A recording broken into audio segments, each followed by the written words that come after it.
Hello and welcome to What Am I Tolkien About? If you haven't watched the Riddle 2 video yet, don't be hasty. There's a link in the description. That being said, spoiler alert, this is a riddle answer video.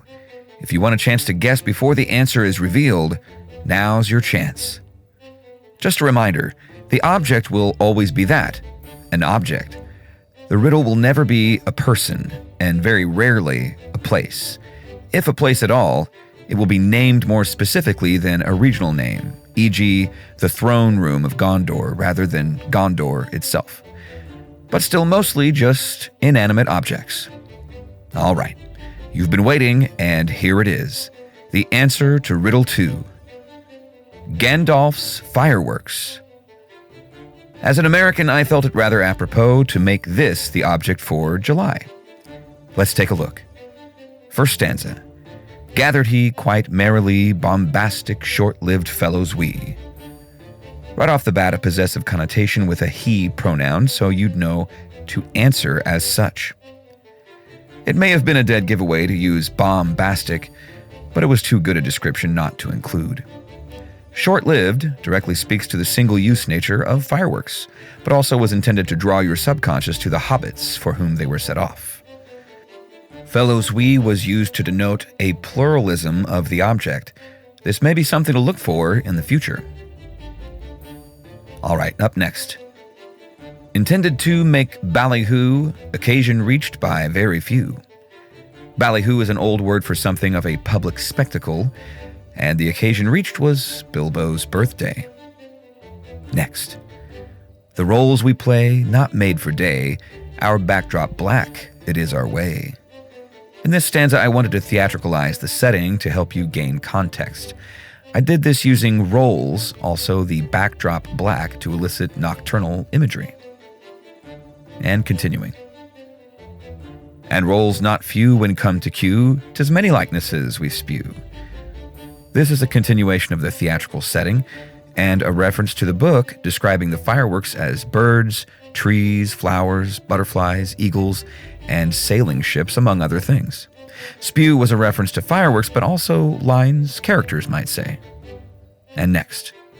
A storm, a star, things near, things far, a prism of what's known we are.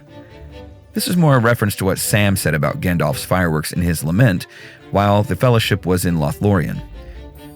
In case you forget, the finest rockets ever seen, they burst in stars of blue and green, or after thunder golden showers came falling like a rain of flowers.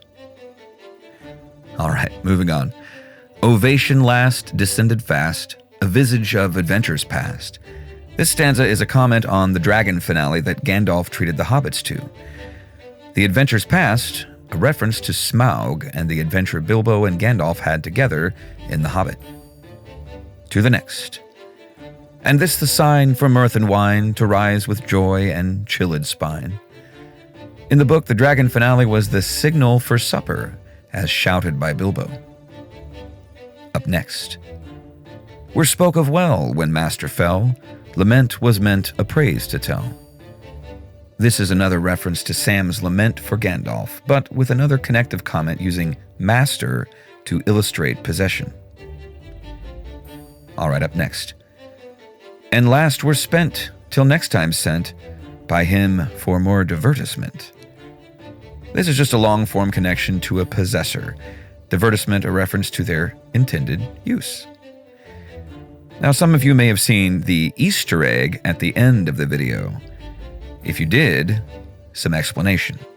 The use of the dragon finale in the film was entirely different, employing an introduction to Merry and Pippin, as well as a timing difference as per the dragon's entrance. The next three stanzas were a reference to that scene. First, a plan was had, 'twas ironclad, the order broke by actors bad. This is the first reference to the cinematic introduction to Merry and Pippin. Now, I'm in no way stating the actors in this scene are bad.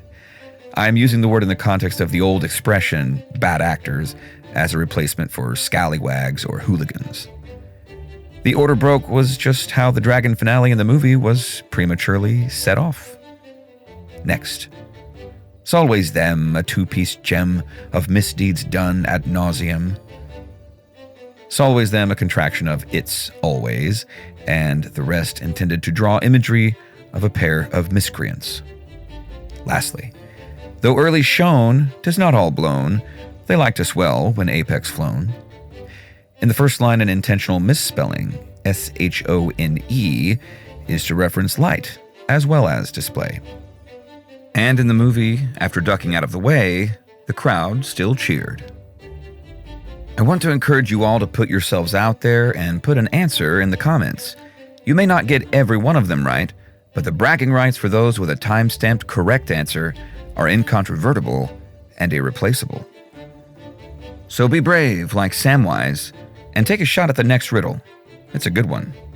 Also, if you be so kind, please like, share, and subscribe. In the meantime, farewell, and may the blessing of elves and men and all free folk go with you.